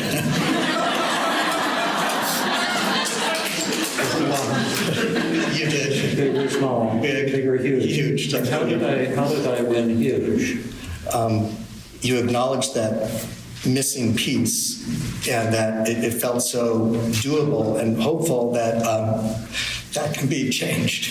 Yeah, isn't that amazing? Yeah. And from the spiritual perspective, it probably sounds like bullshit, but I don't think it is. That you're suffering. See, you have this error that you've been making of not sharing yourself. Yeah. Like these negative thoughts and feelings is what he needs here. In fact, you can have him listen to the tape. Yeah. That's what you haven't been sharing with him. But that's not a punishable sin. That's a beautiful thing about you, because you haven't realized that that's what he needs to get close to his dad. Right. And once you pinpoint, you can accept that you have been making that error. And it's been preventing you from getting close to him, so we don't have to go into a state of denial. But once you see what the error is, I don't know, you have a little recording on your cell phone, otherwise you could give him a call right now. But do you see what I'm saying? Yeah, it's pretty clear. Well, you have this idea that I'm a failure as a father. Yeah. And that's a vague thing. Yeah. We don't. Well, can I talk to you for a minute, Michael? Sure. I'm trying to figure out if I'm a failure as a father. Okay. Can you tell me, so I can try to figure this out and know? Sure. How would I know if I'm a failure as a father? Do you let your son down? Do you not provide him what he needs? Do you not share yourself with him? That would all contribute to being a failure. Well, I certainly give him what he needs, but maybe sometimes I don't always share how I'm feeling because I'm ashamed of it. Would that make me a failure as a father? No, that wouldn't. Well, why not? Because I really want to make sure, because I have this flaw. Well, that's human to not be able to share everything. Is that right, or are you just bullshitting me? No, that's right. You're saying I can accept the fact that I've been making this error of hiding my feelings? You can accept that, but not be complacent with it. That as long as I move forward now and open up to him. Yes. Well, what if I'm scared shitless about doing that? You got to do it anyway.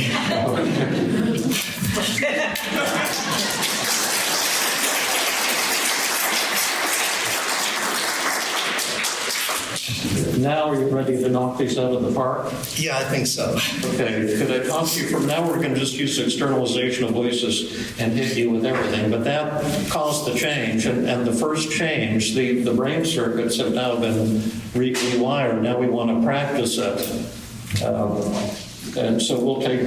And can we talk about what you did? Oh, yeah, sure, yeah. It sounds like it was a little bit of let's define terms on defining failure, but also a bit of a double standard, like... Yeah, it was that too, yeah. And it's also, let's be specific. See, general failures do not occur in California. The Buddha wrote that in the Tibetan Book of the Dead 2,500 years ago. And general failures don't occur in Georgia either. He also said that in his Sermon on the Mount. But I'm just making humorous statements, but what I really mean is only specific failures exist. This general defectiveness is not real. And so what we accepted was the fact that you have been making this error probably your whole life. Yeah. And you stopped making it tonight, and then what happened in your relationship to us and this audience? Feels more open and closer. Well, but we don't know that if they feel that way about you. No. Would that be worth finding out? Yeah, it would. Yeah. How would we find out? Ask them. Okay, and then should we just wander around and ask them? We could take the microphones and do that, the three of us. Okay, sure. Okay, let's go check it out. You can just take this thing here. You don't need to stand. You can leave your papers here too. And you can leave the office. You don't have to do therapy always in your office. In fact, I do therapy never in my office. I'm always hiking or something with people when I do therapy. I haven't sat down for an office session for more than 25 years, but let's see if we can find some. There's someone under here. There's someone, yeah. She may be very critical. Ask her, but you have to ask her questions. We got to walk right up and ask her. Not quite sure to ask. Well, you've been opening up, Yeah. so you want to know if she's judging you or thinking less of you, and talk into the mic too. How do you feel about what I've said about me for saying the things I've said? Do I look like I'm judging you? I was so moved by everything you said, Michael. I lost my dad this summer. And he was such a quiet guy. And he always, I know it's so awkward for him. Like, I just know. And I never doubted how much he loved me. And I wish I had a conversation like it sounds like you're going to have with your son. But I'm just really impressed with you. And I'd like to hug you, if that's okay. That's okay. Okay.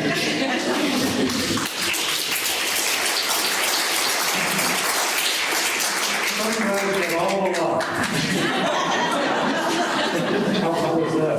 That was incredible. Did you believe her? 100%. Yeah, Tell us why that's incredible.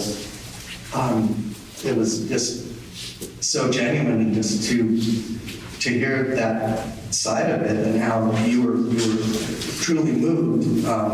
It's just kind of mind-blowing that what I say to myself sounds sometimes insignificant when trying to point out something positive to myself, but that it would have that kind of impact on you. It's just foreign to me.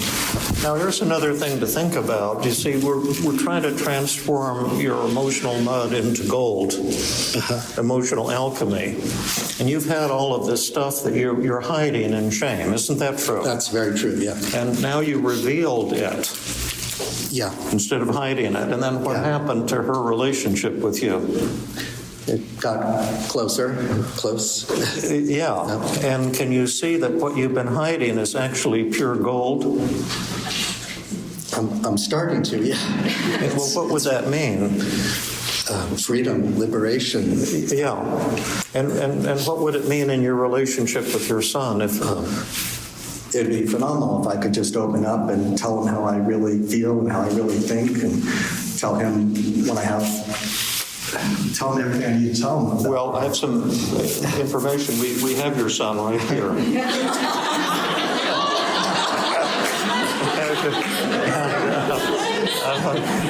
Would you tell him what you've been wanting you need to tell him?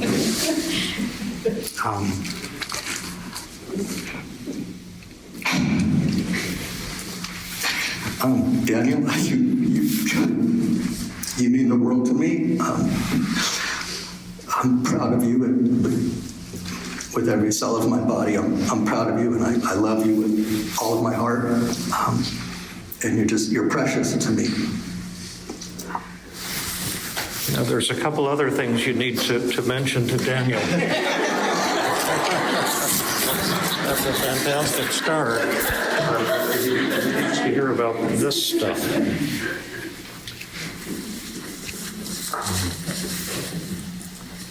Like the negative thoughts? Oh, no, don't reveal those.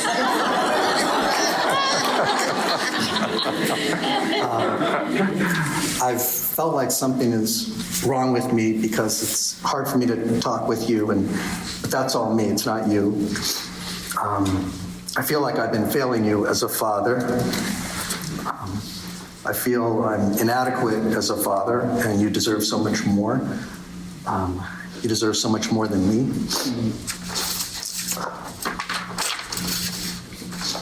I feel like I've negatively affected your life. I think you must wish you had a different father.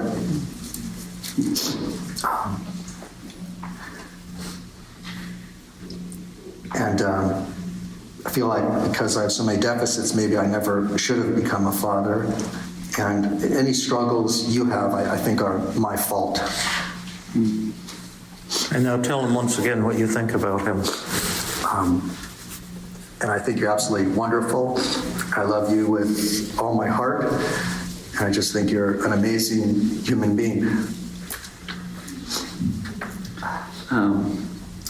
Dad, thank you for sharing that. Never heard you say those things. Never knew that that's how you felt about me. And just as an aside, how much I would love to hear that from my own dad. That I've never heard, never experienced that love. So I really appreciate you saying that to me, and I feel it. It's genuine. It's authentic. And just one thing I want to point out: do you notice how his cheeks are twitching as he's talking? It's like the trembling that you were doing. It's like coming from the heart. It was real emotion. How do you feel about what? I feel great. That was really tremendous. Yeah, it's very powerful. Thank you.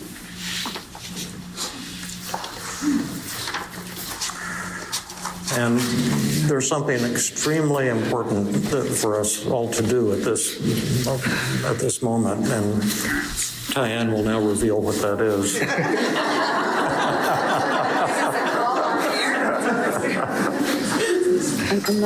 You have to talk into here.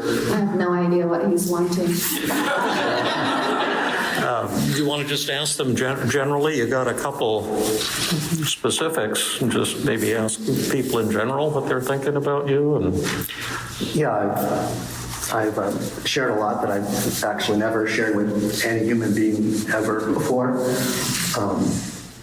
Things that I've been very ashamed of and then keep inside always. And I was wondering what that was like and what you think of me for having revealed all of that. Career.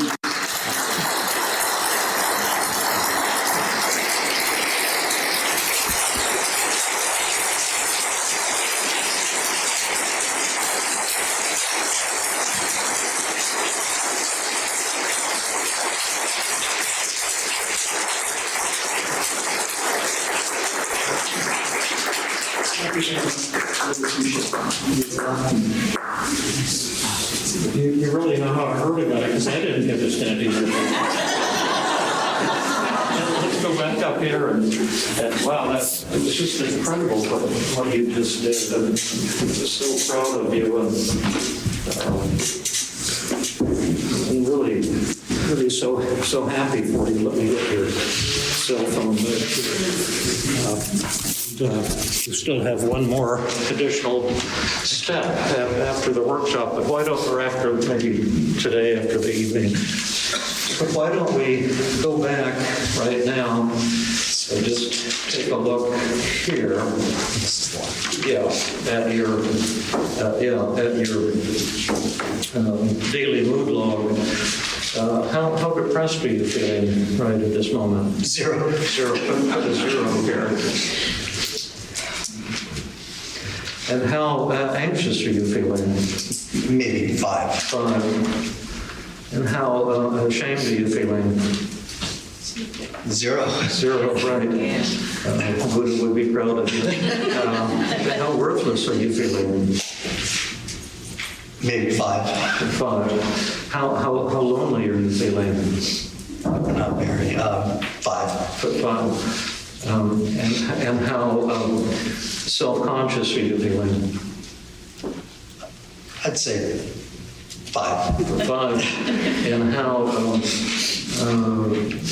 discouraged are you feeling?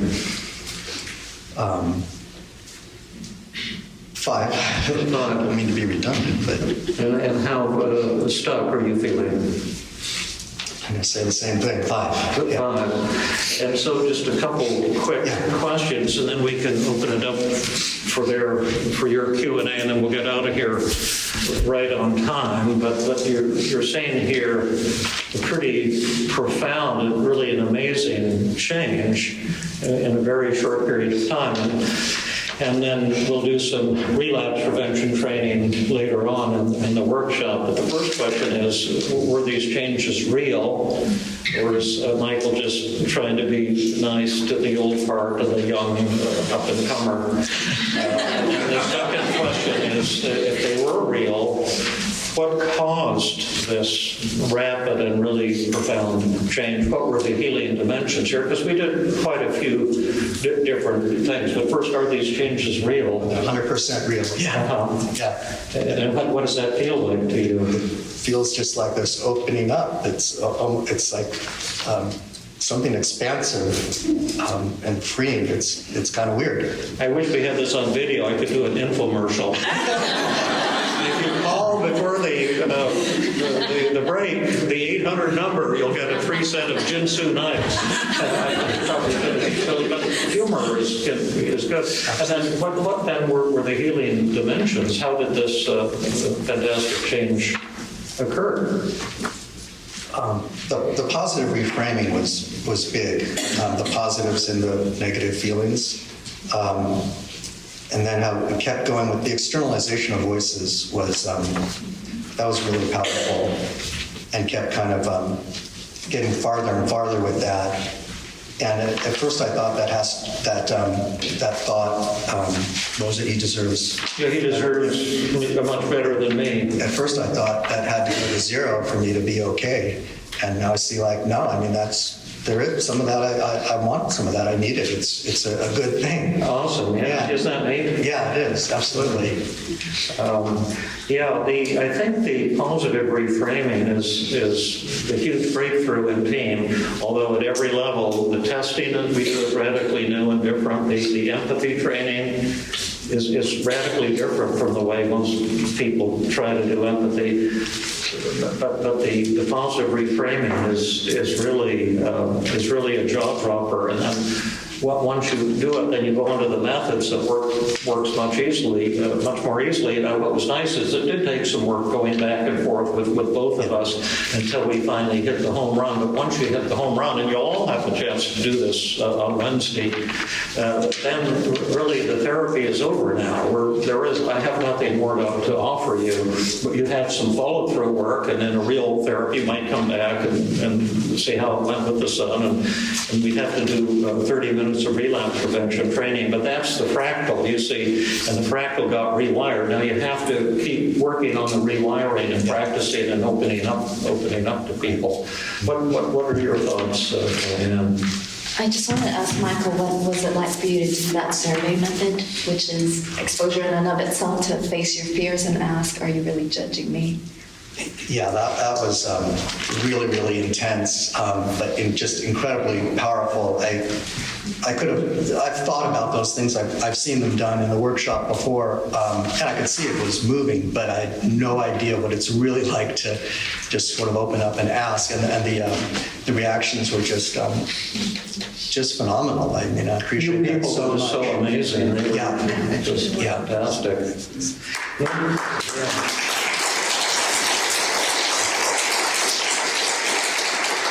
Why don't we just bring the mic around, and you people can make comments or ask questions, and then we'll get right on time. And then after we're done, you can fill this out this evening, and we'll look at it tomorrow.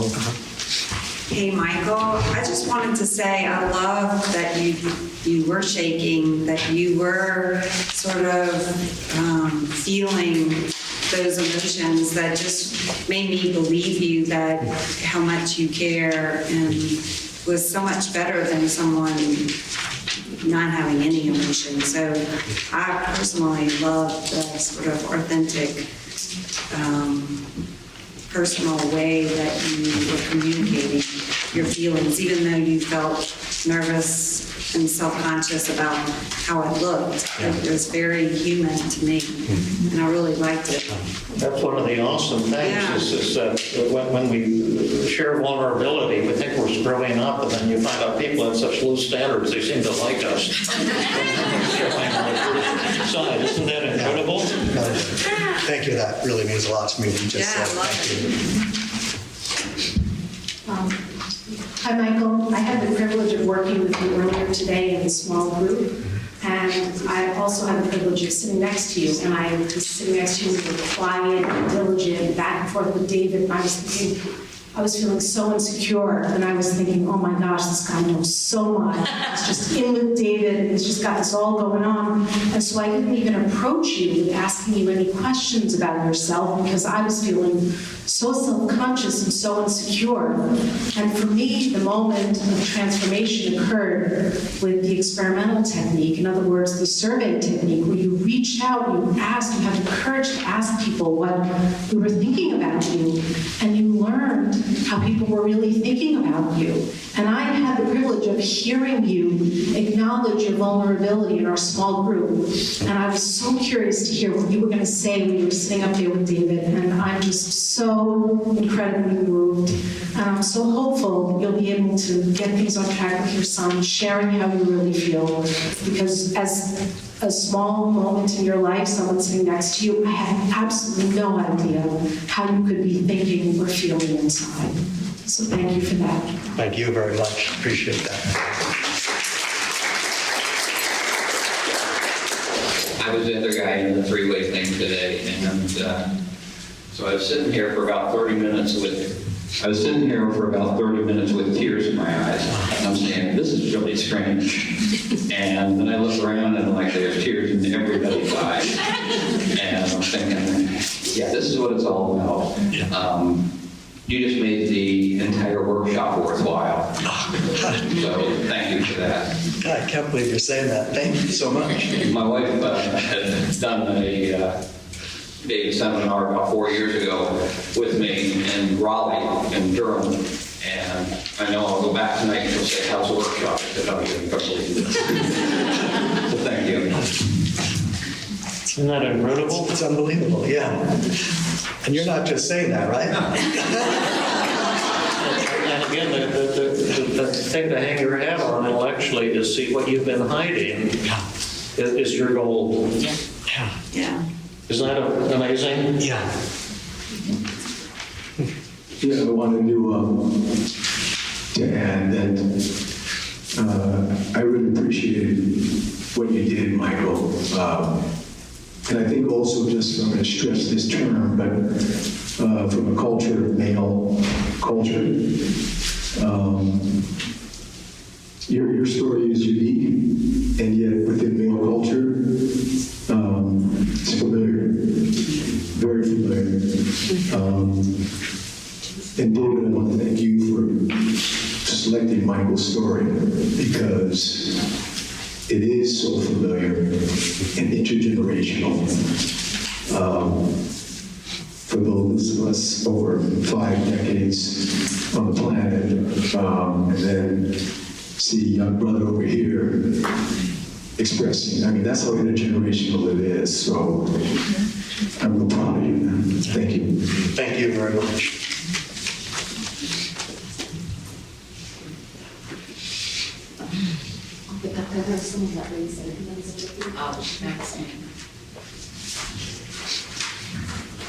David, I don't believe in coincidences, and I have a 28-year-old son and a husband, and I'm caught in the middle a lot because I hear both sides of it. And when you said what you said, that was my 28-year-old speaking, and what you were talking was what my husband told me. And unfortunately, neither of them feel the freedom to be vulnerable and say what you both had the courage to say tonight. So now I can go home and tell both of them, you just gotta do it and put your big girl panties on.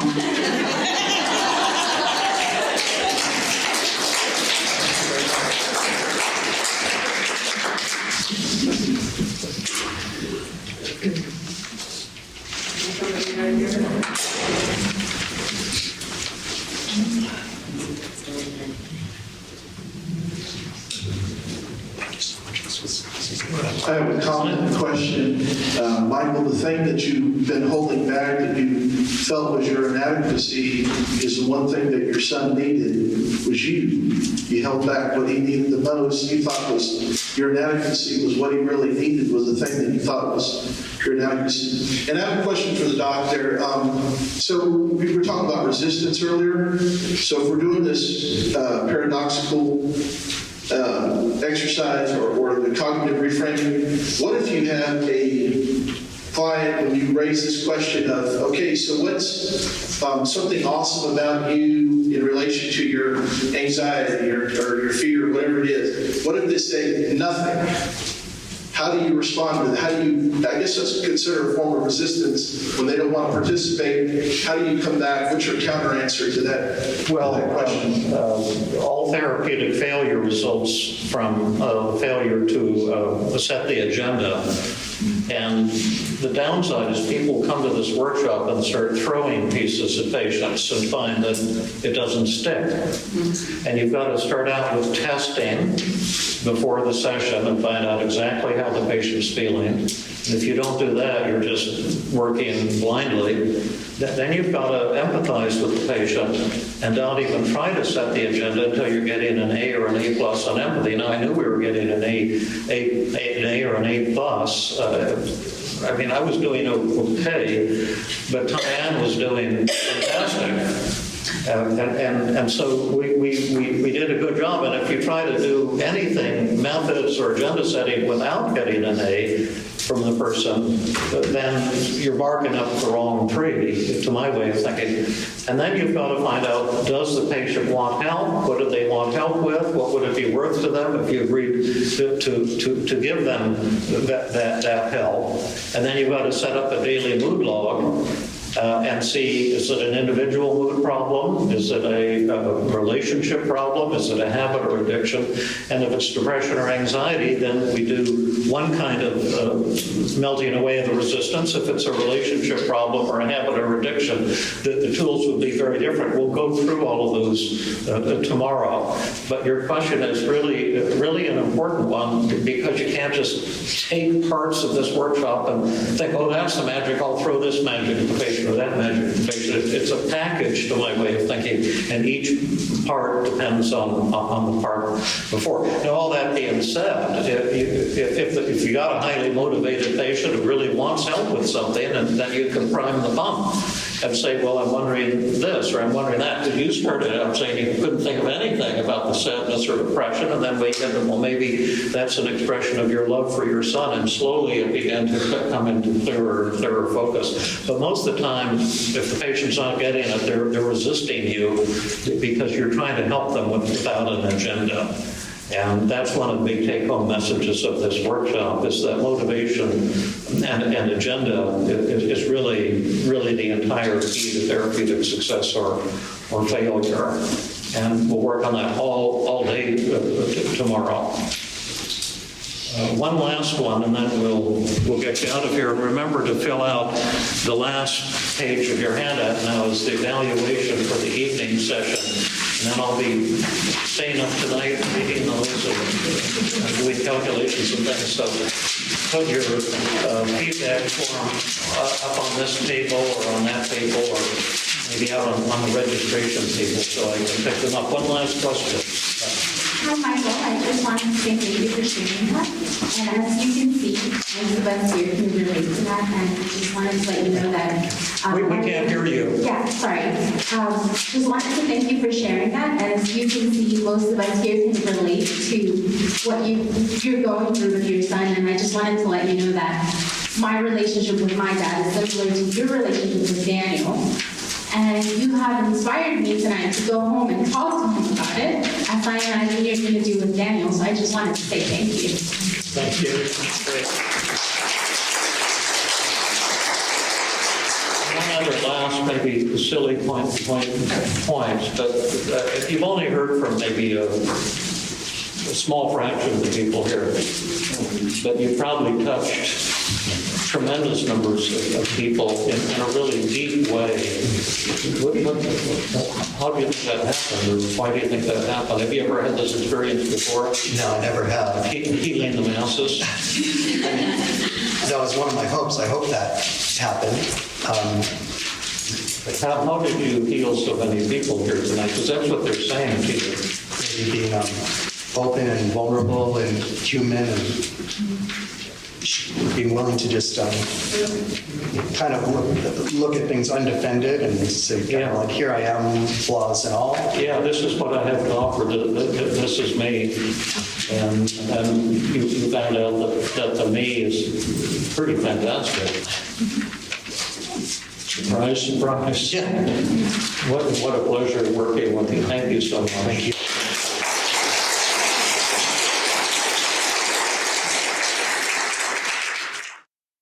Before we do the relapse prevention training, can you just give people a little follow-up on what's happened since Monday night? I've been feeling so awful. Just kidding. I've been feeling on top of the world. So many things seem so different to me. This is like spread among so many different ways I would normally feel and think and act. It's really kind of bizarre. And I've had some anxiety about calling my son. I called him Monday night and I called him last night. And both times, because of my anxiety, I was rehearsing what should I say and feeling reluctant. And I called, and the practice, the rehearsal it disappeared, and the calmness just overcame me. And I spoke from my heart to him, told him the ways I loved him, what he means to me, like I never have before in his life. And also, and last night, same thing. And I start off by saying, I might be a broken record and you better get used to it. And it was well received, and told some similar things to my wife. So it was really, really wonderful and felt great.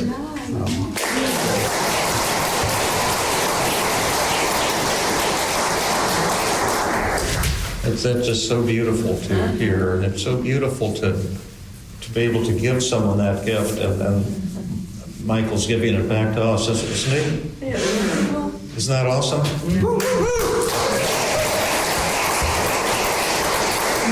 Share that his wife can't believe this was her husband. Really? Volunteered on stage and did all of this. Yeah, that's very true. She knows me very well. She knows how shy I am, and yeah, it blew her mind that I actually volunteered and did this in front of the whole group. Yeah. Wow. Yeah. I mean, you probably said, but how old is your son? The question is, to repeat it for the recording, how old is your son? My son is 27. Okay, so now what we're going to do, we're going to just start peppering you with two kinds of negative thoughts. One is the ones you had originally, and you can be that voice, and I'll be the relapse thoughts, like the ones you see on the overhead.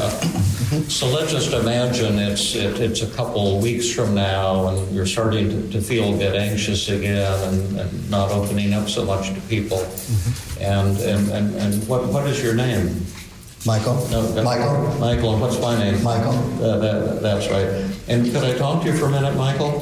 Sure, but make it quick. I don't have a lot of time for you. Well, that's fine, but since you're feeling a little anxious again today, that's just proof that the therapy didn't work.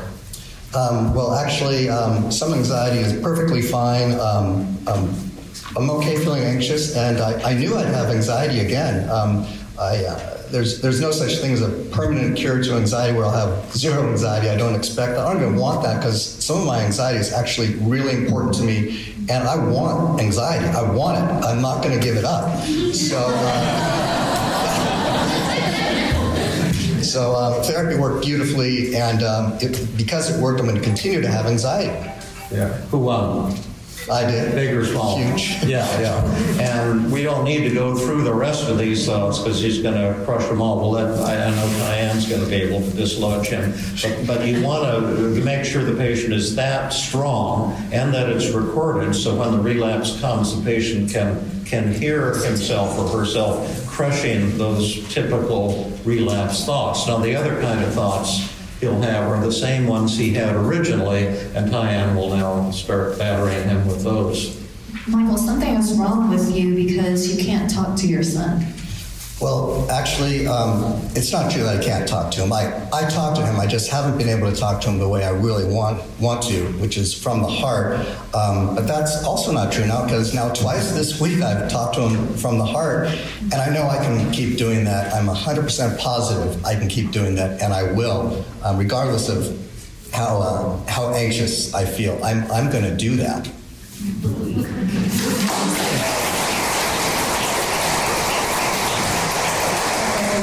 I'm assuming you won. Yeah, it was huge, yeah. But the thing is, you were just fooling yourself when you thought you were feeling better. You were just the same inadequate failure as a father underneath the whole time. I didn't want to throw water on your parade, but that's a fact. Well, I continue to be inadequate. That's totally true, and I know I will be inadequate forever. I don't even really know what that means, by the way. But I know I wasn't fooling myself. I've never felt like this in my entire life. I'm not that good of an actor. People have given me positive feedback, which has meant the world to me, by the way. And I just know it's real. I was fooling myself when I was anxious. That's when I was fooling myself, not now. This is as real as it can be.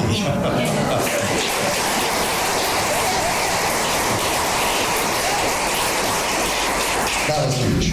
Yeah, you can have one more shot. I'm succeeding. Wait up. But he deserves so much better than you. Oh, that is so true, and thank you for pointing that out. I could be the best father on the planet. Again, what would that even mean? What would that look like? But and he would still deserve more because he is such a wonderful guy that he'll always deserve more, and that's okay. Right.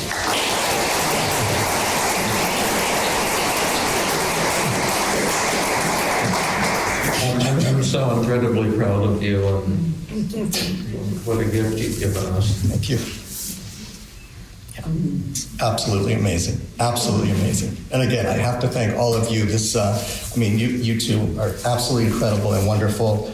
And all of you have enhanced this for me tremendously, just tremendously. Over all the days, that Monday night and since then, I've had just such wonderful, moving feedback from you. And it's just, again, it's meant the world to me. And I know you all meant it. You were all totally sincere and genuine.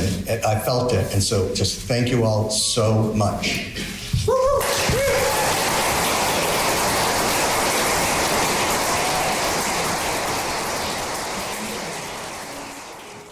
This has been another episode of the Feeling Good podcast.